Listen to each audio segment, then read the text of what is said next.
Ok, bueno, pues muy buenas noches. Vamos a dar inicio a nuestro estudio de esta noche.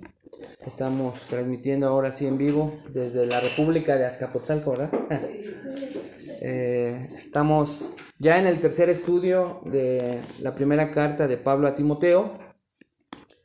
Los primeros dos estudios estamos trabajando en ellos para poderlos también subir. Las veces que podamos hacerlo en vivo lo vamos a hacer, y las que no los vamos a ir subiendo para que todos vayamos teniendo este estudio ahí en las plataformas. Como siempre lo hacemos, vamos a hacer una pequeña lectura que vaya concentrando nuestro ser en el estudio, en la palabra, que vaya sacudiendo pues las preocupaciones, afanes, temores, incluso cansancio que a veces podemos tener. Entonces les voy a pedir que me acompañen al Salmo número 3. Salmo número 3.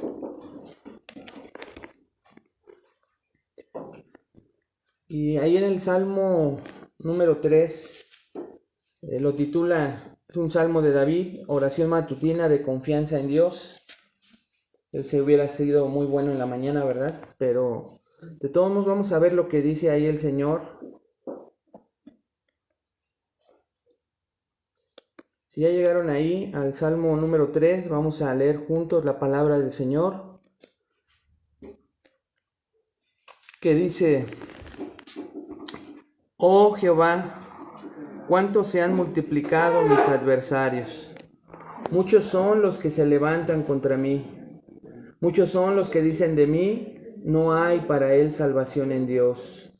Mas tú, Jehová, eres escudo alrededor de mí, mi gloria y el que levanta mi cabeza. Con mi voz clamé a Jehová, y él me respondió desde su monte santo. Yo me acosté y dormí, y desperté porque Jehová me sustentaba. No temeré a 10 millares de gente que pusieron sitio contra mí. Levántate, Jehová, sálvame, Dios mío, porque tú heriste a todos mis enemigos en la mejilla, los dientes de los perversos quebrantaste. La salvación es de Jehová, sobre tu pueblo sea tu bendición. Selah. Oremos. Padre, te damos muchas gracias por esta palabra. Gracias porque nos permite tomar unos instantes, meditar en ella y reconocer, Señor, que en nuestro caso, cada vez que clamamos a ti, cada vez que nos encontramos en momentos de dificultad, de afán, de preocupación, temor, Señor, tenemos la confianza que nos das en tu palabra de poder clamar a ti, y también la misma confianza de que tú nos escuchas. Así que, Padre, como lo hacía el rey David, queremos disponer este tiempo para dejar todas nuestras cargas, todos nuestros afanes, nuestros intereses, prioridades que traíamos durante este día, aún nuestro cansancio, Padre, físico, emocional. Te pedimos perdón por nuestros pecados, por las faltas que tú hoy viste, cometimos, de pensamiento, palabra o de acción.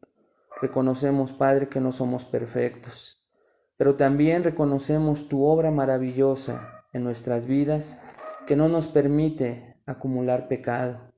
Y con la confianza que tú le dabas al rey David, nosotros confesamos nuestros pecados en este momento y disponemos todo nuestro ser para que tú hoy, Señor, nos hables. Disponemos también nuestro ser para alabarte, Señor, para abrir nuestros labios y cantar alabanzas a ti. Te pedimos por nuestras autoridades, por nuestros enfermos. Ten misericordia de nosotros, Padre, y encomendamos este hermoso tiempo para que podamos, Señor, glorificar tu nombre de diferentes maneras. Te lo pedimos todo esto, Señor, en el nombre que es sobre todo nombre, en el nombre de Cristo Jesús. Amén. Ok, vamos a entonar 2 cantos para seguir disponiendo nuestro ser a Él, hermanos.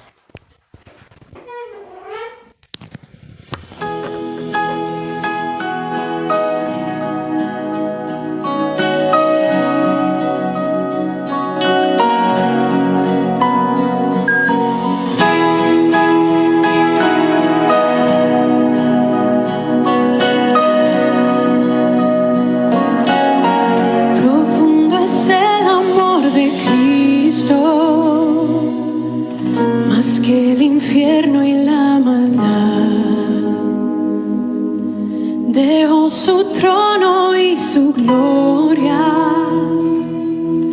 para traernos hacia Él.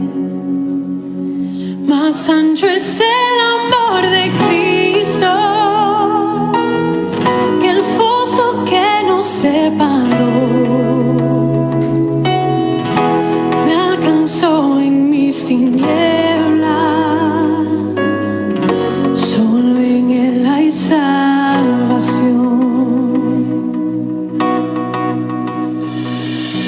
Más profundo que el mar, más allá del cielo está tu amor, me bastará. Más fuerte es el amor de Cristo que mi enemigo más feroz. Sostiene en la tormenta, las aguas no me cubrirán. Me guiará el amor de Cristo en el más hondo valle aquí. Me pastoreará por siempre y me guarda.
Más cerca estoy del fin, disfrutaré su amor por siempre,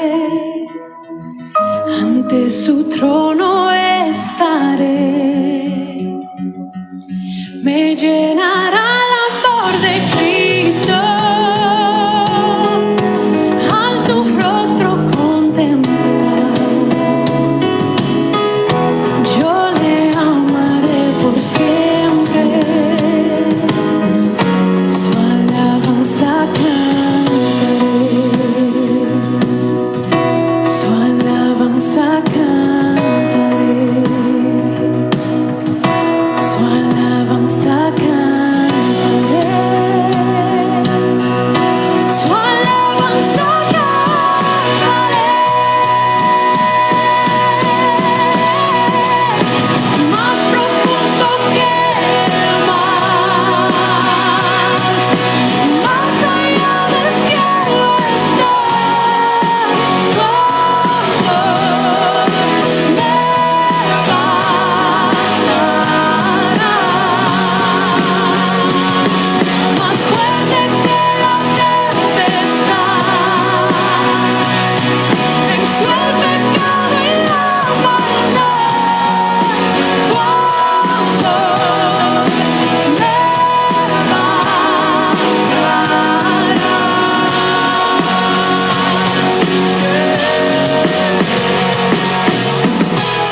es Jesús, quien por siempre vivirá, y en sus manos por su amor mi nombre ya grabado está, y mientras en su trono esté, nadie de él me apartará, nadie de él me apartará.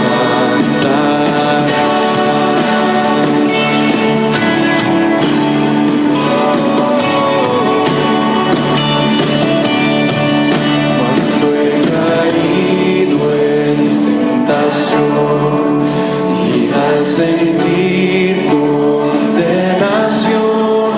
al ver al cielo encontraré al inocente quien murió, y por su muerte el Salvador ya mi pecado perdonó, pues Dios el justo aceptó su sacrificio hecho por mí, su sacrificio hecho por mí.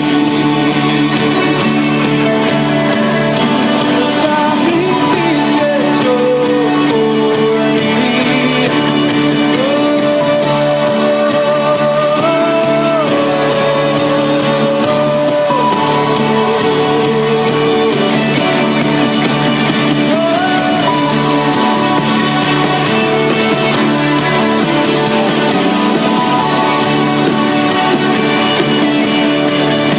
Aquel Cordero Redentor, quien al morir resucitó, el inmutable gran yo soy, el Rey de gloria y majestad.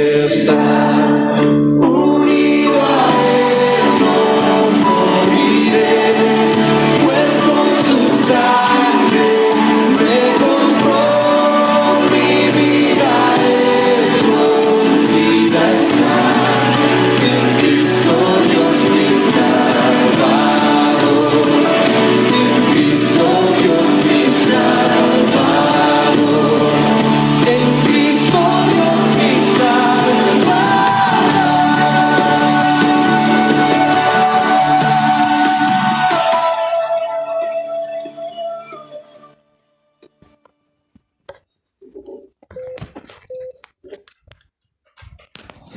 Pueden tomar su lugar, hermanos. Vamos a comenzar con nuestro estudio. Bueno, les decía yo que es el tercer estudio de esta serie, de este libro, de esta carta que Pablo escribe a Timoteo. En el primer estudio vimos una introducción acerca de situaciones que necesitábamos saber del contexto de esta carta, en qué momento la escribió, el por qué la escribió Pablo a Timoteo. Ya estudiamos también la salutación con la que se abre una carta como la que nosotros conocemos y cómo lo hacían en aquellos tiempos. Normalmente se presenta el destinatario y después se da el nombre de la persona a quien se escribe, el remitente y luego el destinatario. Y ahí también Dios nos enseñó algunas cosas. Como les digo, ya habrá tiempo de quienes nos vamos a poner al corriente con los dos primeros estudios, podamos ver de qué se trata esto.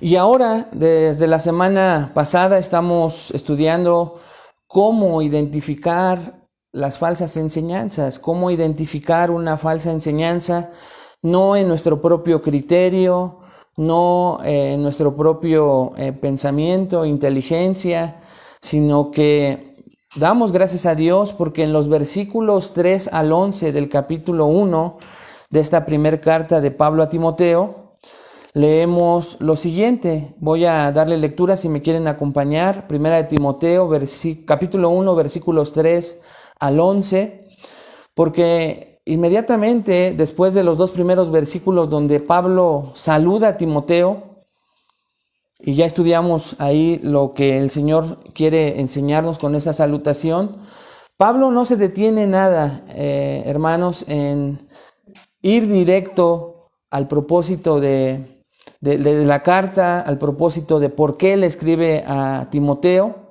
Y ahí dice lo siguiente, versículo 3 hasta el 11, para recordar rápidamente. Como te rogué que te quedases en Éfeso, cuando fui a Macedonia, para que mandases a algunos que no enseñen diferente doctrina, ni presten atención a fábulas y genealogías interminables, que acarrean disputas más bien que edificación de Dios que es por fe.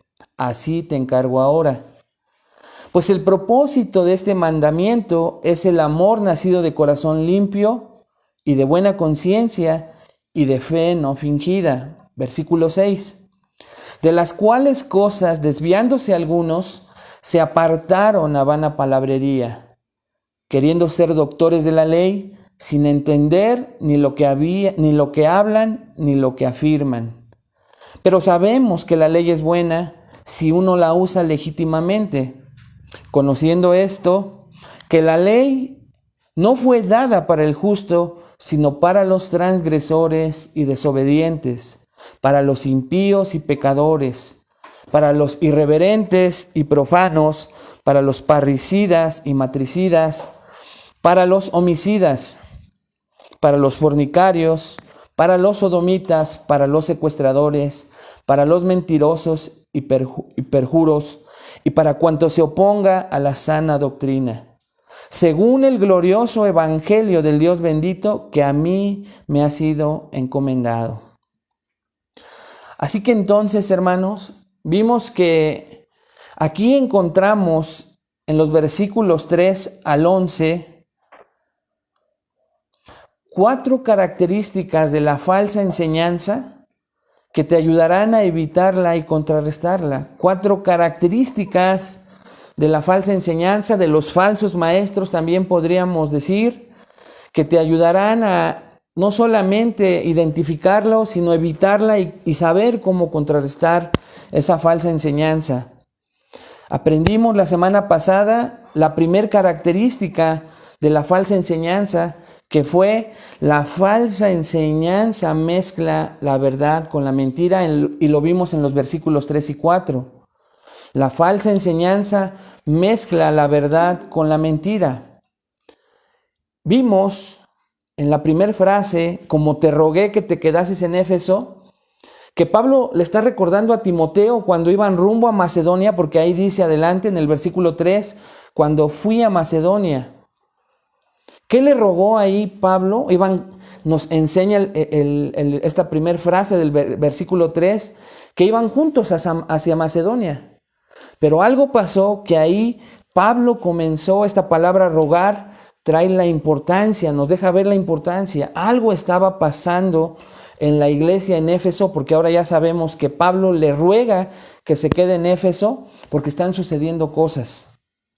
Le llegan las noticias, no nos dice el pasaje cómo, pero Pablo se entera de que están sucediendo cosas que ahorita va a describir en Éfeso, y es por eso que le dice que le rogó, le imploró que se quedase en Éfeso. Pero vean para qué, dice el versículo 3, para que mandases a algunos que no enseñen diferente doctrina, ni presten atención, versículo 4, a fábulas y genealogías interminables, que acarrean disputas más bien que edificación de Dios que es por fe. Así te encargo ahora, le escribe Pablo a su verdadero hijo en la fe, Timoteo. Así que aprendimos entonces, hermanos, en primer lugar, esa primer característica de la falsa doctrina, que es que mezcla la verdad con la mentira. Y esto es muy peligroso, porque cuando vemos nosotros hoy en día doctrinas falsas, como que el Espíritu Santo nos hace identificarlas inmediatamente. Algo brinca en nuestro espíritu que nos hace decir eso no proviene de Dios muy claramente. Pero lo realmente peligroso es esto, cuando las falsas enseñanzas o los falsos maestros metidos en una iglesia mezclan la verdad con la mentira. porque es más difícil identificarlos.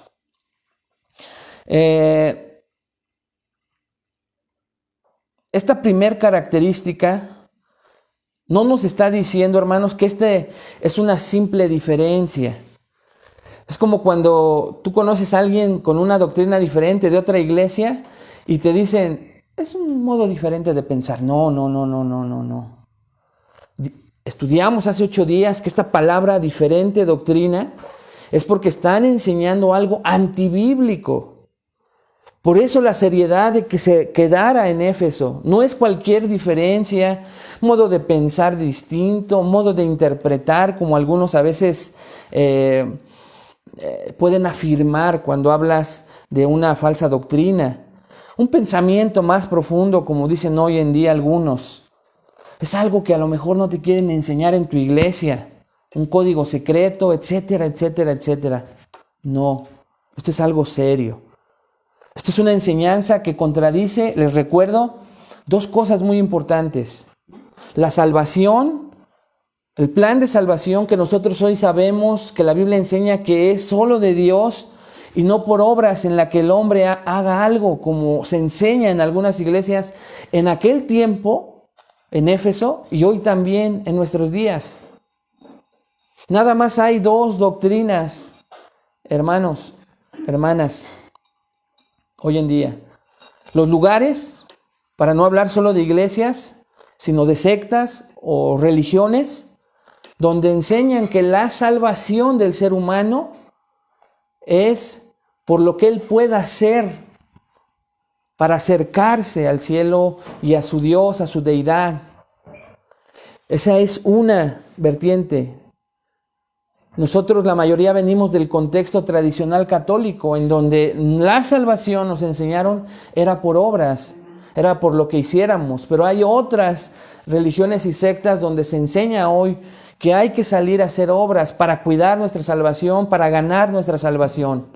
Pero la otra vertiente, el otro camino que hay, es de una religión que enseña que la salvación es una obra completa y absoluta de Dios, donde el hombre no tiene intervención alguna, donde el hombre no hace nada más que solo responder responsablemente a un llamado de salvación que Dios le hace, como una ilustración lo hizo Jesús con Lázaro, que estaba muerto.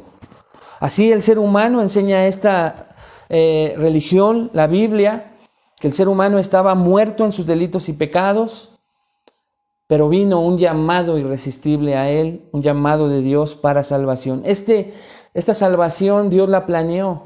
Y estos falsos maestros en Éfeso estaban enseñando y mezclando. Es como hoy que se puede enseñar en diferentes lugares, incluso denominaciones cristianas, la Biblia más algo. La Biblia más esta nueva revelación de un hombre, por ejemplo, no quiero ser incisivo, ni mucho menos parecer que critico, pero de un hombre que recibió una nueva revelación de Dios. Y entonces ahora hay que seguir estudiando la Biblia más el libro tal, la revista tal, con algunas otras sectas. ¿Por qué? Porque el profeta, el ungido, la ungida, recibieron una revelación nueva de parte de Dios. Y entonces ahora vamos sustituyendo la verdad absoluta de la palabra de Dios con algo más. Pero también lo hacemos con filosofías, porque hoy la psicología, por ejemplo, se infiltró en la iglesia. El coaching u otras filosofías humanas que le ayudan a la Biblia, cuando la Biblia no necesita ayuda. Y la revelación que Dios quiso dejarle al hombre ya está completa. Y las últimas palabras, los últimos versículos del capítulo 22 de Apocalipsis lo dicen muy claramente. No quites ni añadas palabras a esta profecía. Y hoy en muchos lugares lo hacen. Pero es una característica de la falsa enseñanza, hermanos. Añadirle, y también añadirle al Evangelio. No solo a la salvación, sino al Evangelio que contiene la salvación. porque distorsiona el evangelio ayudándole con cosas no bíblicas para que según hoy y antes sea más efectivo, digerible a las personas incrédulas. No les hables del infierno, solo háblales del amor de Cristo. Pero el verdadero evangelio habla de las consecuencias terribles de una persona si se muere sin Cristo. Pero no, es que eso es muy ofensivo, eso omítelo, ya después se los enseñas cuando ya los tengas en la iglesia. No, hermanos. Todo ese tipo de enseñanzas era lo que estos falsos maestros estaban enseñando en Éfeso. Hay una mezcla, dice Pablo también, con fábulas y genealogías interminables. Dijimos que era con cosas que el pueblo judío añadió en sus tradiciones en un libro llamado Haggadah rabínica. Ustedes lo pueden buscar en Google, Haggadah rabínica, con el que le ayudaban a la ley, al Pentateuco, a practicar mejor, según ellos, su religión. Por eso es que cuando está Jesús con escribas y fariseos, les dice que han anulado el mandamiento por sus tradiciones. Pero hoy en día se hace lo mismo, hermanos. Escuchaba yo el ejemplo de alguien que decía, por ejemplo, en Génesis 5, no sé si ustedes han visto, se habla de que había gigantes en la tierra que se metieron con las hijas de Dios. ¿Saben cuántas enseñanzas encontré esta semana en YouTube de ese pasaje? 75, con diferentes interpretaciones. ¿Cuál es la verdadera? ¿Cuál es la verdadera? Si hoy estamos expuestos a ese tipo de enseñanzas, al único que nos llevan es a confusiones. Estoy hablando solo de un texto, imagínate de toda la Biblia. Pastor MacArthur habla de la interpretación del Papa Gregorio, un papa católico, del libro de Job, donde este papa, en su tiempo, del libro de Job, empezó a decir lo siguiente, escuchen con mucha atención. Los 3 amigos de Job representan a los herejes, todos los que no sean católicos, decía él. Los 7 hijos son los 12 apóstoles. Las 7,000 ovejas de Job, dice él, eran el pueblo fiel de Dios, y sus 3,000 camellos jorobados son los gentiles depravados. Así enseñó este papa en la antigüedad. Pero este tipo de interpretación extraña de las Escrituras era común en el periodo judío rabínico, después en los tiempos de Jesús y ahora en los tiempos de Pablo escribiéndole a Timoteo y hoy en nuestros días, hermanos. El mismo pastor MacArthur comenta una experiencia que él tuvo y vivió. Dice que vio en la televisión evangélica de hoy en día. ¿Saben que hay televisión evangélica? Que había una persona dando una entrevista y le dijeron a esta persona que pues era un maestro de la palabra. Y él dijo que él nació en 1929. Y dijo que Dios hizo que naciera en 1929 porque su verso de vida era Mateo 19:29. Y entonces todos entraron en euforia al ver lo que decía Mateo 19:29. ¡Oh, qué maravilla! ¿Y qué es Mateo 19:29? Con los hombres es imposible, pero con Dios todo es posible. ¿Se acuerdan de ese versículo parafraseado? Y entonces todo el estudio aplaudió. ¡Qué verso de vida! Ese es el verso de tu vida, porque naciste en 1929. Pero luego el entrevistador le dice, yo nací en 1934. ¿Acaso debo buscar Mateo 19:34? ¿Ese será el verso de mi vida? Y entonces la esposa de este hombre miró hacia arriba Mateo 19:34 y pues no existe Mateo 19:34. Entonces le dijo, Marcos tiene 19 capítulos, pero no tiene versículo 34. Bueno, Lucas, adivinando, hermanos. Y entonces miró hacia Lucas 19:34 y cuando lo encontró, la esposa suspiró de alivio porque dijo, ay, encontré el versículo del presentador. Ella lo buscó y con gran emoción dijo, y Jesús dijo, lo necesito. El hombre, el falso maestro, dijo: ahí está, ese es tu verso de vida. Dios te necesita, te necesita. Y entonces el presentador dijo: oh, Él me necesita, es mi versículo de vida. Pero la esposa se quedó en silencio y le dijo a su esposo, al falso maestro: no, porque Lucas 19:34 no está hablando más que de un burro. Y dice MacArthur, y yo dije: eso es exactamente lo que es un burro. Hermanos, es aterrador lo que la gente ha hecho y hace con la palabra de Dios hoy en día. Esta mezcla entonces entre la verdad y la mentira tiene un efecto que estudiamos también en el versículo 4, que dice que acarrean disputas más bien que edificación de Dios, que es por fe. Y también lo explicamos. Mal entendimiento, mala interpretación, mala práctica. Por eso disputas y pleitos, obras de la carne, juicios incorrectos, divisiones, murmuraciones. No que no las haya incluso en una iglesia de sana doctrina, pero una iglesia, hermanos, de sana doctrina está equipada para este tipo de tentaciones, menos expuesta a poder resolverlo, con más capacidades, no inmune, pero con más capacidades para resolverlo. Vamos a ver hoy entonces la segunda característica de la falsa enseñanza. En segundo lugar, la falsa enseñanza tiene motivaciones incorrectas. La falsa enseñanza entonces no solamente mezcla la verdad con la mentira, sino tiene motivaciones incorrectas. Versículos 5 y 6. Vamos a ver y a leer solo el versículo 5. Dice Pablo ahí: pues el propósito de este mandamiento es el amor nacido de corazón limpio y de buena conciencia y de fe no fingida.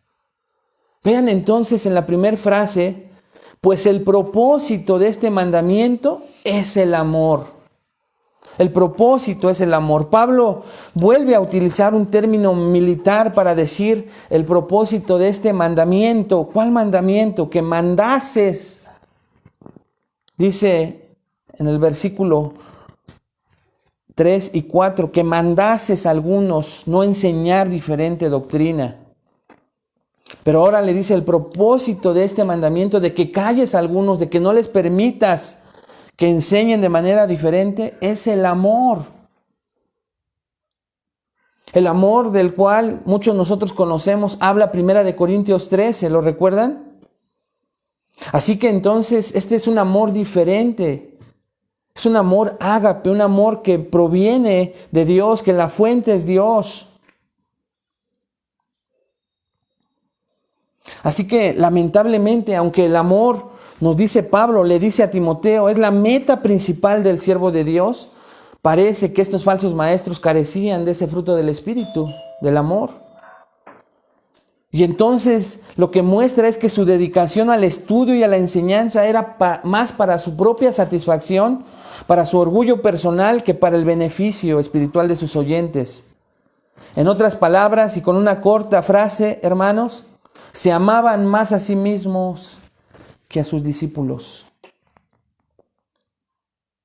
Pero Pablo le dice a Timoteo, el propósito del mandato, el propósito de la sana doctrina es el amor.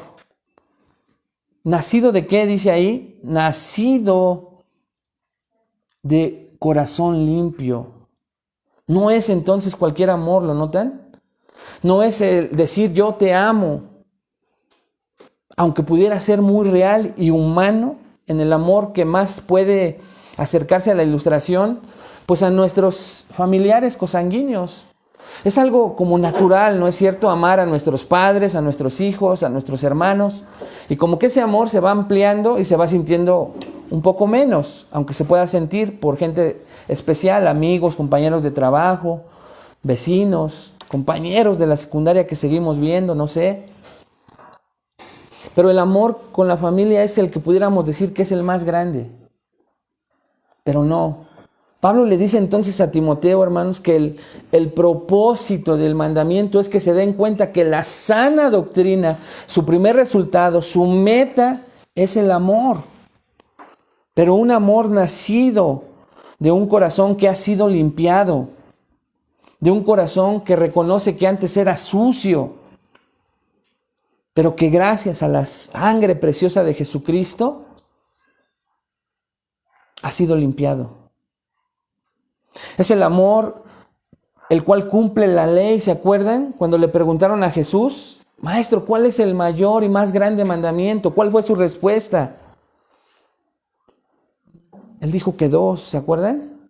Amarás, amor, al Señor, tu Dios, con toda tu mente, con toda tu alma, con todas tus fuerzas. Y el segundo es semejante. ¿Se acuerdan cuál era? Y a tu prójimo, ¿cómo? Como a ti mismo.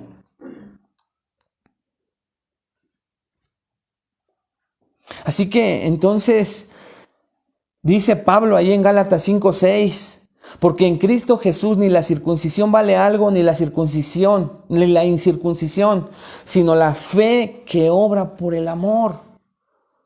Escuchen esta última frase, la fe que obra por el amor, Gálatas 5:6. Noten también el énfasis en el amor en otros pasajes. Por ejemplo, Primera de Pedro 1:22 dice, habiendo purificado vuestras almas, vean, habiendo purificado vuestras almas, sinónimo de corazón, limpiado, purificado, por la obediencia a la verdad, mediante el Espíritu, vean lo que dice a continuación, escuchen, por el amor fraternal no fingido, amaos unos a otros entrañablemente de corazón puro. Así que entonces, a diferencia, hermanos, de la falsa enseñanza, los falsos maestros no tienen como meta el amor a Dios y al prójimo. Pero la sana doctrina tiene como propósito el amor, y un amor limpio, purificado, y en segundo lugar también dice, y de buena conciencia. Así que no basta entonces solamente con un corazón limpio por la sangre de Cristo, esto es un verdadero creyente, sino de buena conciencia. Esta palabra conciencia viene de un término griego que literalmente significa conociendo con, y significa colocarse en posición de juzgarse a uno mismo, que es lo que hace la conciencia, ¿no? Esto significa la convicción interior del hombre acerca de la cualidad de sus acciones. Es algo que Dios ha dado, pero que el Espíritu Santo sigue enseñando, Romanos 9:1. En contraste, los falsos maestros se caracterizaban por tener conciencias cauterizadas, como lo va a enseñar Primera de Timoteo en el capítulo 4, versículo 2. La buena conciencia, entonces, de la que habla el apóstol, es más que una clara conciencia, es más bien una conciencia que se rige por la palabra de Dios como norma. ¿Qué dice Dios? No es lo que yo pueda pensar, porque a veces nos acostumbramos sin Cristo a apaciguar nuestra conciencia maliciosamente. Pero la conciencia de la que está hablando Pablo es la que tiene por norma la palabra de Dios, la que pronuncia juicios que se aceptan y emite órdenes que se obedecen, la que produce tristeza según Dios, que nos lleva a arrepentirnos. Esa es de la conciencia de la cual habla Pablo a Timoteo. Timoteo, el propósito del mandato que te estoy dando entonces, lo vamos resumiendo, hermanos, es que en contraste con la falsa enseñanza, la sana doctrina tiene como propósito el amor, no un sentimiento, como vamos a ver a continuación. El amor, pero no cualquier amor, sino aquel que sale de un corazón limpio, purificado, de una buena conciencia y en tercer lugar, de una fe no fingida. La palabra fingida o viene del griego anupócritos. ¿A qué le suena eso? Sin hipocresía. Aquí la palabra se refiere en el contexto al evangelio y doctrina correctas y confiables. Una fe que no es fingida, que no es falsa. Siempre es opuesto a la definición de la palabra de lo que significaba la hipocresía, que era en aquel tiempo los actores que se ponían máscaras para aparentar diferentes personajes o emociones o sentimientos.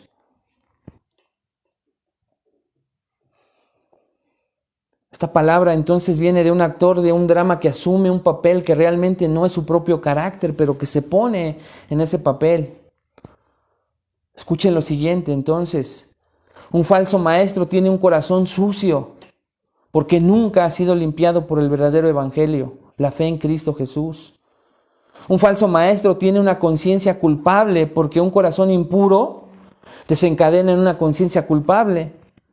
Y a menos que esa conciencia haya llegado al punto en que esté tan marcada que se empieza ahí a cauterizar para que ese falso maestro parezca un buen maestro piadoso, pero que no lo es. Un falso maestro tiene una fe hipócrita. Él es en todas las cosas un farsante, lleva una máscara, él no es sincero. Y este tipo de vida nunca producirá el amor de Dios, ¿verdad? La meta entonces, hermanos, y el objetivo del falso maestro no es crear un ambiente de amor. El objetivo es satisfacer su ego, llenar sus bolsillos. Ese es el objetivo de un falso maestro, como lo vamos a ver más adelante en la carta. Por el contrario, un verdadero maestro de la sana doctrina, su propósito es crear amor entre sus discípulos. El objetivo es hacerse a un lado y ponerse como ejemplo de sacrificio de amor por los demás.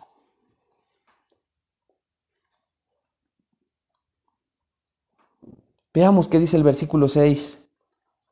De las cuales cosas, desviándose algunos, se apartaron a vana palabrería. Ve ahí la frase desviándose alguno, de las cuales. ¿De cuáles? De las tres cosas, del propósito del amor, con un corazón limpio, una buena conciencia y una fe no fingida. Los falsos maestros se desviaron, pero no solamente se desviaron, que significa en griego erraron en el blanco, no dieron en la meta correcta. La palabra indica una falta de preocupación acerca de la importancia de apuntar en la dirección acertada. Así que entonces la falla no está en el ojo, sino en la mente. Pablo usa la metáfora de un arquero que dispara sus flechas, pero que estas flechas no dan en el blanco, en el propósito que es el amor. Estos falsos maestros o falsas enseñanzas pensaban que lo más importante era conocer los detalles de las fábulas y genealogías, y esto los llevó a errar en su puntería. Pero dice ahí que no solamente se desviaron, sino que se apartaron. ¿Ya lo vieron ahí en el versículo 6? En griego, se desviaron, era un término usado en la medicina para referirse a un hueso dislocado, y que a veces es difícil, penoso y doloroso colocarlo otra vez en su lugar. Eso es desviarse, se apartaron, como ese huesito. Si alguien se ha dislocado alguna vez, sabe de lo que estoy hablando. Hermanos, entonces el corazón es la verdadera fuente de error en la religión equivocada. El pecado ciega la percepción espiritual y pervierte el juicio espiritual. Dice un comentarista, todas las falsas tendencias religiosas se han originado en un corazón pervertido. Fin de la cita. Pero ¿a qué se desviaron? A vana palabrería. Esto es un discurso vano, inútil, un argumento hueco, tal vez con mucha elocuencia, muchas palabras, pero no trae nada de contenido. ¿Por qué? Porque esto no ayudaba a la formación del carácter piadoso de un cristiano. Así que entonces Pablo le está diciendo a Timoteo que debe poner pues el mayor cuidado posible en no buscar en la santa palabra de Dios y nada más que en la palabra de Dios la sólida edificación. El término palabrería resume entonces la falta de relevancia que era una de las características principales de la enseñanza falsa. Hablar con elocuencia y utilizando esas genealogías, esas fábulas, todos los recursos para ayudarle al evangelio a convencer a quienes los escuchaban. Así que entonces En primer lugar, la falsa enseñanza mezcla la verdad con la mentira y acabamos de ver que en segundo lugar, la falsa enseñanza tiene motivaciones incorrectas. La falsa enseñanza entonces no cumple la meta del propósito del amor. Te quiero preguntar esta noche para que meditemos en algunas implicaciones prácticas, no solamente de las cosas que pudiéramos ver allá afuera. Medita unos instantes en lo siguiente. Primera de Corintios 13 describe el amor, ¿no es cierto? Pero si tú recuerdas, y si no yo te lo digo esta noche, describe el amor como verbos, como acciones, no como sentimientos o solo palabras. Así que entonces la meta de la sana doctrina tiene como propósito el amor manifestado en una vida piadosa. De hecho, te voy a añadir una información más que nos va a ayudar en nuestra aplicación esta noche.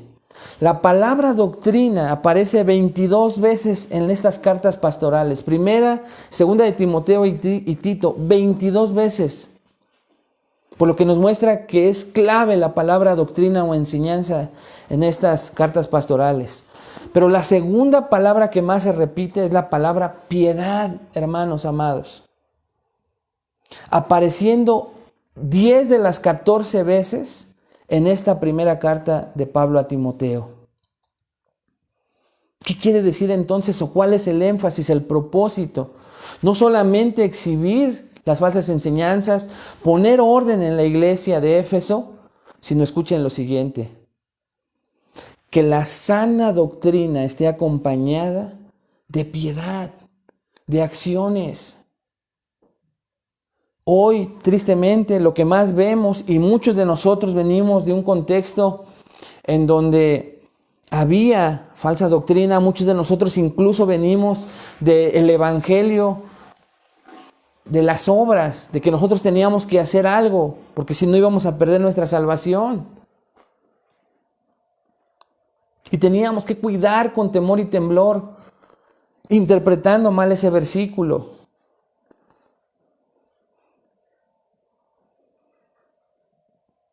Pero todo ese tipo de cosas, junto con otras doctrinas importantes, hacía que en la práctica nuestro cristianismo, aun siendo verdaderos creyentes, fuera inestable, con temor, buscando la aprobación del hombre, buscando la aprobación entre nosotros, hiriéndonos continuamente porque no hay madurez, no hay crecimiento, hay ciertos pasos y otra vez, por lo menos en mi caso y en el caso de muchos con los que he platicado, estábamos así. ¿Por qué? Porque la meta en muchos de esos casos no era el amor de un corazón puro, de una conciencia limpia y mucho menos de una fe no fingida. No era la meta de mis maestros. Y se veía en el desorden, se veía en todo tipo de obras de la carne en el lugar donde yo asistía. Y de repente, con las ayudas que traían de fuera, a desahogarnos de diferentes maneras. Yo estuve, hermanos, en un ministerio donde se combinaba la psicología con la teología. Y era un boom. Los cursos estaban llenos. Y primero fui enseñado y después enseñaba ese tipo de doctrinas. Toda la semana teníamos estudios. Toda la semana estábamos con gente llenos. Y si anunciábamos, llegaba mucha más gente. Hacíamos inventarios de nuestra vida. Hacíamos un recuento de buscar en el pasado, rascar. Apretábamos almohadas, les pegábamos a las almohadas con un palo, nos desahogábamos, gritábamos. En otro lado se iban a retiros, encuentros, etc.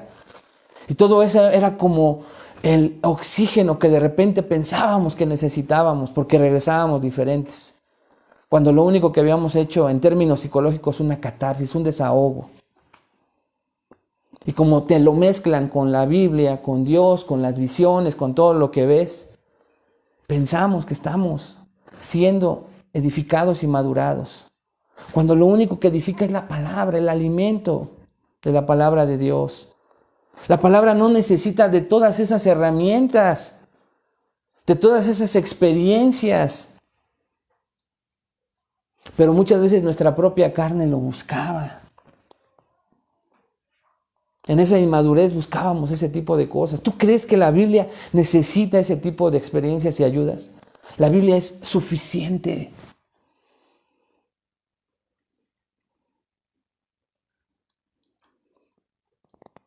Porque la palabra de Dios es viva y eficaz. Más cortante que una espada de dos filos. Oye, pero es que en ese lugar, aunque era lejos, usaban la Biblia, sí, pero la mezclaban. La mezclaban. Y tú y yo éramos participantes de eso. Y normalmente, hermanos, yo siendo un dirigente de ese tipo de iglesia de donde me sacó Dios, yo con vergüenza lo digo, en algún momento luchas, aún siendo un verdadero creyente, que mi esposa y muchos hermanos que me conocen, luchaba por amar a los demás, por servir a los demás. Había una lucha real con buscar el poder, el prestigio, el orgullo alzado. Aún siendo un verdadero creyente. Yo creo que por eso Dios tuvo misericordia de mí y me dijo, órale, sáquese para acá. Porque, hermanos, yo mismo lo que enseñaba muchas veces no lo practicaba. Y podríamos decir que aún a veces no. Pero hoy lo sé, hoy lo reconozco, hoy lucho. Antes no. Antes yo me conformaba a ese tipo de vida, a ese tipo de cristianismo. La sana doctrina no te deja estar tranquilo, porque estás expuesto a la palabra, te incomoda, te inquieta, te hiere, pero no para destruirte, sino para seguirte edificando. Pero ¿cuál es el propósito? El amor a Dios, cada vez más a Dios. No en momentos de emoción en donde vuelves a pensar que sientes que lo amas. Y luego a tú, hermano, vean, ayúdenme, me acordé de un tremendo versículo, Primera de Juan 3, versículo 10. Primera de Juan 3, 10.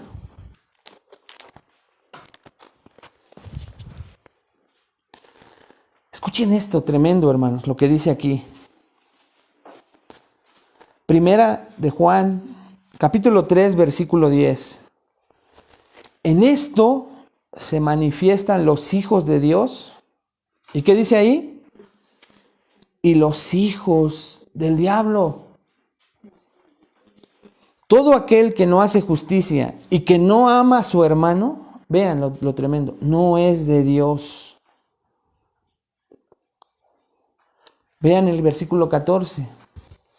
Nosotros sabemos que hemos pasado de muerte a vida en que amamos a los hermanos. El que no ama a su hermano permanece en muerte, no ha nacido de nuevo, no es creyente, no es cristiano. Porque el propósito, acabamos de ver en 1 Timoteo, es que el amor, nacido de un corazón puro, de una buena conciencia y de una fe que no fingida. Ese es el verdadero amor. Así que el propósito entonces de la sana doctrina es no solamente llenarnos de conocimiento, porque ahí se corre el riesgo también de solo llenarte de conocimiento y entonces, si no se manifiesta en una vida piadosa, de acciones de amor por el prójimo, escuchen lo siguiente: una fe acompañada de sana doctrina, pero sin frutos, es tan falsa como una fe acompañada de herejías. Voy a repetir esta frase. Una fe acompañada de sana doctrina, pero sin frutos, es tan falsa como una fe acompañada de herejías. O sea, en nada nos diferenciaríamos de los que a veces criticamos. Testigos de Jehová, mormones con John Smith, que te dice, aquí está la Biblia, pero aquí está el libro del mormón. O los testigos de Jehová, los que a veces juzgamos. Y debemos hacerlo porque hay que exponer esas falsas doctrinas, pero aún con amor y piedad para con ellos. Aquí está la Biblia, nuestra propia traducción, y también está el Atalaya, despertad, porque lo hacen los ungidos. Y ya traen la misma autoridad de esas dos revistas. Léelas, por favor, porque los ungidos están día y noche recibiendo la revelación de Jehová. No. O un adventista del séptimo día. Lee la Biblia, la Reina Valera, léela, es la que leemos. Pero ve lo que dice Elena G. White. Todas las revelaciones que ella ha tenido. Nosotros podríamos decir que tenemos cuidado, ¿no, hermanos? De que aún en la situación evangélica, tantas mezcolanzas para ayudarle a Dios. Ahora hasta con las simples luces, como si fuera una discoteca. Porque necesitamos emocionar al creyente. Cuando la emoción tendría que venir del amor de Dios cuando predica su pura palabra. Y que esa palabra predicada conmueva el corazón más duro. Porque la palabra tiene poder para eso y más.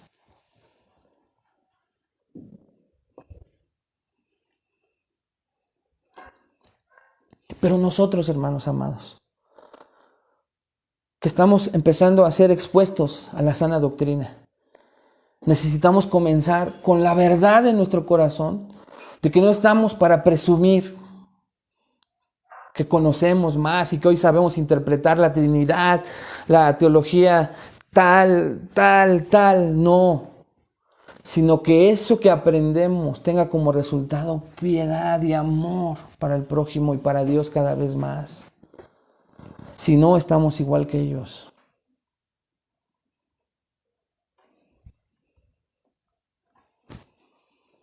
Ya vimos entonces la primera característica de la falsa enseñanza que mezcla la verdad con la mentira, versículos 3 y 4.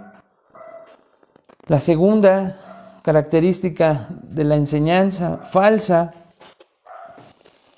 que es que tiene motivaciones incorrectas, metas correctas, propósitos incorrectos. Ahora, en tercer lugar, hermanos, vamos a ver solo la mitad o la cuarta parte de un versículo. En tercer lugar, la falsa enseñanza exhibe los deseos incorrectos.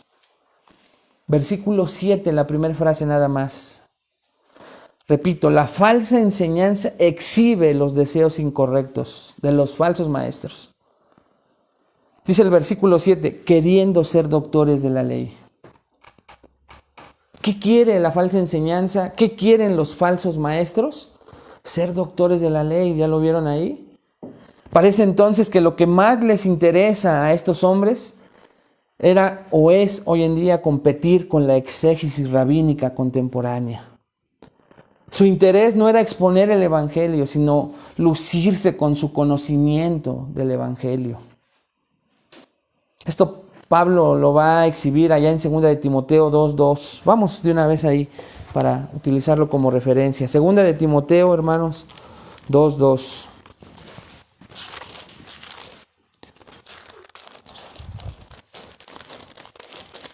Ahí Pablo le dice a Timoteo, lo que has oído de mí ante muchos testigos, esto encarga a hombres fieles que sean idóneos para enseñar también a otros. Todo lo contrario. Entonces lo que está diciendo es que estos hombres querían ser doctores de la ley, pero si se dan cuenta, no querían ser discípulos ni alumnos. Y para ser maestros hay que primero aprender, pero ellos no querían. Ellos ya se sentían maestros. Tenemos que tener cuidado entonces. Pablo le dice ahí en lo que acabamos de leer, esto enseña primero, ¿te das cuenta? Primero enséñalo a hombres idóneos para que después, el siguiente proceso, ellos lo enseñen a otros.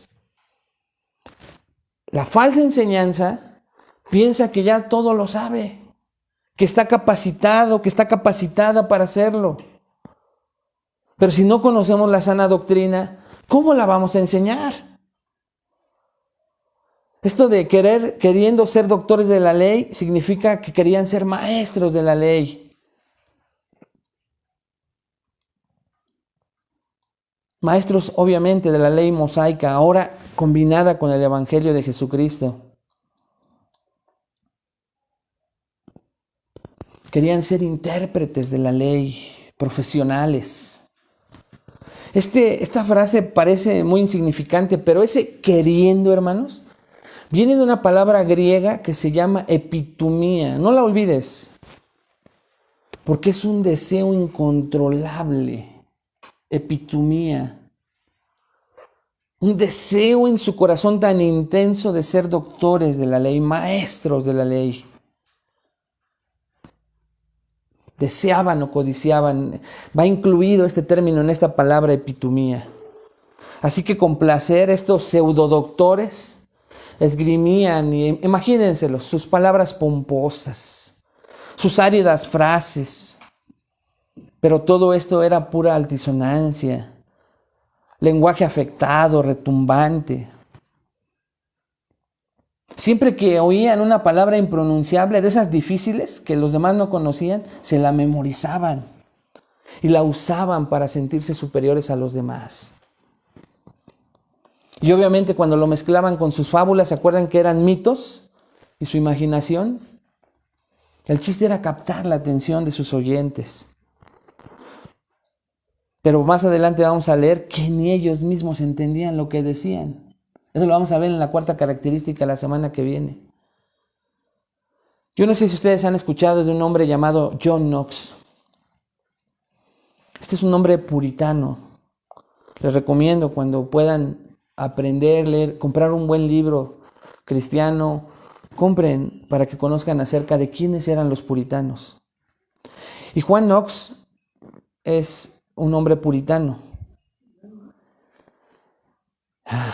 Este Juan Knox o John Knox, él lo usó Dios de manera tan impresionante, hermanos, en Inglaterra y en Escocia, que le predicó a la reina María de Guisa o la reina de Escocia y también a la reina de Inglaterra. No a esta, a Chabelita que acaba de morir. No. A la reina de sus tiempos. No encontré el dato, quería buscárselos. Pero lo característico de John Knox es que le tocaba ir a predicar el evangelio. Obviamente, siendo las reinas de Escocia y de Inglaterra, tenía que tener mucho cuidado con lo que decía, porque podía morir en ese mismo instante. Pero él siempre les predicó en los mismos términos. Él les decía, ustedes son responsables ante Dios de su respuesta.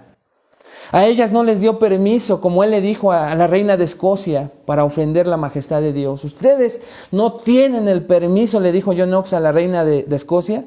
Usted no tiene el permiso de ofender la majestad de Dios. Algunos recuerdan y relatan que cuando él dijo esas palabras, el secretario de la reina detuvo a Knox cuando él estaba frente a la reina diciéndole estas palabras y le dijo, detente. Le dijo, ¿te olvidas de que ahora no estás en tu púlpito y estás frente a su majestad? Y la respuesta de John Knox fue la siguiente, hermanos. Yo estoy en el lugar donde el deber me requiere que hable la verdad, quien quiera que sea el que lo niegue. Ese es un verdadero maestro, valiente, no suprimiendo la verdad y hablándole el evangelio, promoviendo el amor verdadero. Pero recuerden, el evangelio, en resumidas cuentas, completo, tiene que mostrar primero las malas noticias, para que entonces las buenas nuevas, las buenas noticias realmente lo sean, hermanos allá en casa. Por eso no podemos dejar de decir las malas noticias. Todos tenemos un concepto de Dios equivocado, cuando no hemos ido a la única revelación que lo muestra, que es la palabra de Dios. Todos tenemos diferentes conceptos equivocados también de nosotros mismos, no nos creemos tan malos. Entonces, cuando nos hablan de un Dios creador, comienza nuestra conciencia a despertar un poco. Todos hemos ofendido a ese Dios que realmente existe y que la creación nos dice que existe. Por primera vez alguien nos comienza a decir, tú eres pecador igual que todos. Todos estamos destituidos de la gloria de Dios. No hay uno que busque a Dios, no hay ni siquiera uno. Eres igual a nosotros. Alguna vez alguien te dijo a ti y también te dijo las terribles consecuencias de morir en esa condición, ¿no es cierto? Te dijo que todos estábamos destituidos de la gloria de Dios y que si te morías en esa condición ibas a vivir en una separación eterna con Dios y un castigo justo en un lugar llamado infierno. Aunque te burlaras o siempre te burlaste de ese lugar, hay que predicarlo así. Porque esas son terribles noticias, ¿no es cierto? Y hay que decirlas. Con amor, con piedad, como acabamos de escuchar. Para que entonces sí le podamos decir a las personas de su terrible final, hermanos. Y tengamos empatía. Porque nosotros fuimos rescatados de las llamas del infierno. Y decirles, estas malas noticias que te esperan, que son reales en tu vida, también hay una buena noticia. Y esa noticia se llama Jesucristo. Y Jesucristo fue a morir y a pagar lo que tú justamente tienes que pagar por tus pecados. Arrepiéntete y cree en Él y serás salvo. Y ese es el mensaje que una vez tú y yo escuchamos. Y es el mensaje que le estamos dando a aquel que no haya escuchado nunca un mensaje como este. Pero no termina ahí el evangelio, ¿verdad? ¿Sabes qué? Si tú te arrepentiste y creíste en Jesucristo como Señor y Salvador, puedes vivir con la esperanza porque Él va a regresar. Prometió regresar.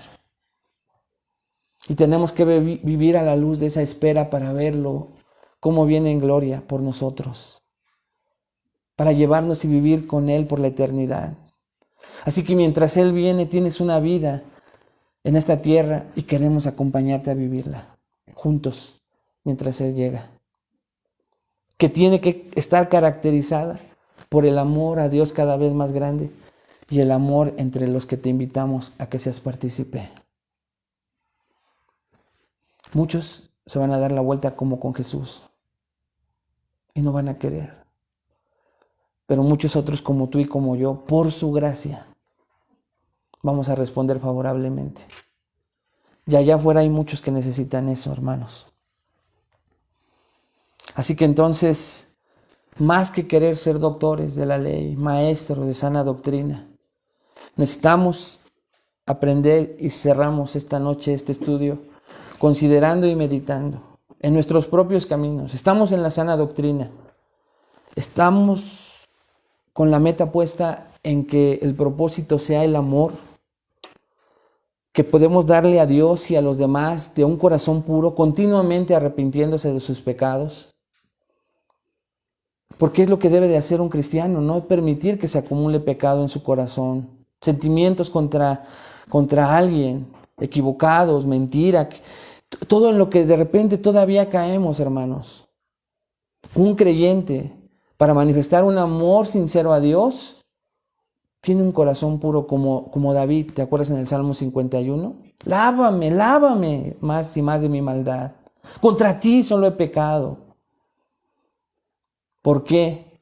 Porque quiere tener una buena conciencia delante de Dios y de los hombres también. Esa conciencia que no te acusa y que de repente te hace tener una fe fingida, ¿no es cierto? Y todos hemos caído en eso, hermanos. Todos de repente dejamos ensuciar nuestra mente, nuestro corazoncito. No solo eso, no estamos tranquilos, no tenemos paz, porque hay algo que arreglar. Y comenzamos a tener una fe fingida, no solo con Dios, con Él se nos hace fácil porque no lo vemos, sino entre nosotros. ¿Eres un verdadero creyente, una verdadera creyente? Que Dios quiera que no haya nadie aquí que no pueda responder a esta palabra. Y diga, yo no quiero ser así. Quiero limpiar continuamente mi corazón porque me reconozco pecador, salvo por gracia, pero aún me equivoco. Y por eso tengo que limpiar constantemente mis pies.